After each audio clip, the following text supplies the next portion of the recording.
Hello, how are you doing today? It's another beautiful day and we are glad we are alive, right?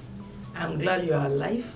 I'm glad you are able to watch this despite where you have been and what had happened in your past. I am talking today about something that is like, well, I would say it's a general thing in a way, but because this episode is of the series that is directly talking to matured women who are either single, 40 years and above, either single, never been married, or now single now because they are no longer married. I want to tell you something today. I want you to hold it in your left hand so that you don't eat with it, like they say where I come from. Okay, I want you to stop feeling bad. There's something about how you feel. Whatever is in or inside of you, it has a way of flowing out. And then, if one is not careful, there will be a misconception of what exactly you are dealing with. I have met beautiful ladies. I have met very compassionate ladies. I have met God-fearing ladies who have been victims of wrong marriage, would I say. Some of them have pictures and videos of how they were battered by their exes. Some of them were emotionally abused, verbally abused, body shamed, and all of those things. Many of them have gone through dark seasons in life. But I've come today with a word of hope. I've come today with a word that I believe will lift your spirit. I want to tell you that even though you did your best, some of you are the one that saw the guy through school. Some of you sponsored his business, you sponsored his career. Maybe you had your excesses also because no one is perfect. But judging by what you had done and what you had gone through, this shouldn't have been the reward that you would have gotten or that you should have gotten from him, right? I know, because I've spoken with many ladies, in my counseling room. Please, please, and please, stop feeling bad because they did not reciprocate the love you showed to them. I know it's painful. I know it makes you feel bad. That's why I'm telling you, stop feeling bad because they did not reciprocate the love you showered on them. Now ask me, so how do you do it? Fine. Number one, you are the one that did good. Be thankful that you are the one that did good and not the one that did evil.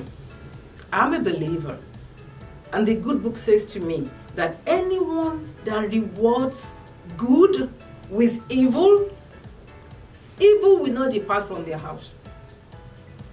So it's a dangerous thing to repay good with evil. So I said it again. I said it before, I'll say it again. You thank God that you are the one that did good and not the one that did evil. And that you're not the one that repaid good with evil. Just go on and thank God right now. I thank God, I didn't do evil to nobody. I did well. They are the one that repaid me with evil. I thank God. That's number one. I want you to hold that. Be always thankful. So when those thoughts come to you, you're like, after all I did, after all I went through. I know somebody that when she got married to the man did not even have an accommodation. In fact, her wedding gown, she was the one that bought the wedding gown. From honeymoon kind of thing, they went to live with his friend because he did not have accommodation. And she was like, don't worry, we are going to get through this together. We are going to work on this together. And they started building from the scratch. Eventually, he messed that up. So I understand how bad it could be, but each time that those thoughts come to you, instead of feeling bad and hating on them and cursing them, just thank God. I thank God that I did good, not evil. That's one. Two, also know that whatsoever a man sows, he will reap. And I'm not preaching to you. I'm a preacher, but I'm not here to preach. This is my talk show. But I'm telling you this because there is this universal law that has been set in motion. Whether you're a man or a woman, you're young, you're old, you're rich or you're poor, you're beautiful or you're ugly, the thing is, whatever you sow, you will reap. Now, in your own case, you sowed good seeds into his life, and you didn't reap the good seeds, and you're thinking, after all I even did, there is nothing to show for it. Wait for it, because this law that's been set in motion, right? It did not say that you will reap the good where you sowed it. What you are assured of is that in this universe, and this is a very big universe, and we have about 8 billion people in this world, that the good that you have sown, you will reap.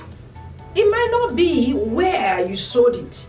And of course, apparently in this case, it is not where you sowed it, because we have not reaped anything good from where you sowed the good seeds. But I'm telling you that somewhere around, somewhere in your journey, the universe is going to bring everything together to see to it that the good seeds that you once sowed, you enjoy the harvest of it. I'm telling you. So console yourself, comfort yourself with that, and let it shape how you look at yourself and the things that you have done and the things that you will do moving forward. Some will say, I will never help a guy again. I will never do this for a guy again. I will never do that for a guy again. You don't need to do that. Yes, now you have experience, so you're going to be more careful about who you deal with, God helping you. However, for the ones that you have sown in the past, it's not lost. It's not lost. It's coming back to you. So stop feeling bad that they did not reciprocate the love you showered on them, because somebody else will. And that's not all. For those of you that have children already, even your children will reap of the seed that you have sown. I'm telling you sincerely. So it's good that you have done all of those things. You can be sure that you will reap the benefits. So, 1, be thankful. 2, be prayerful. If you believe in God, I do, and I believe that prayer works. So in prayers, keep reminding God of his promises and keep being expectant. Be thankful, be prayerful, and be expectant. I want to say one thing here. They say karma is a B word. But I want you to don't root for karma. Don't root for karma. Root for harvest. I'll say it again. Don't root for karma. Don't root for karma. Root for harvest. For that which you have sown, you certainly will reap. Okay, so stop feeling bad. It's time to be thankful. It's time to rejoice. It's time to loosen up and be grateful for life. Okay, so that's all I have for you today. Don't forget, feel free to reach out, livingrealwithsarah.com. That's our website. You can send a message to livingrealwithsarah@gmail.com. We take counseling sessions, listening sessions, and all of those things that you need about relationships. We're here for you. Until I come your way again, don't forget, keep living real. Bye for now.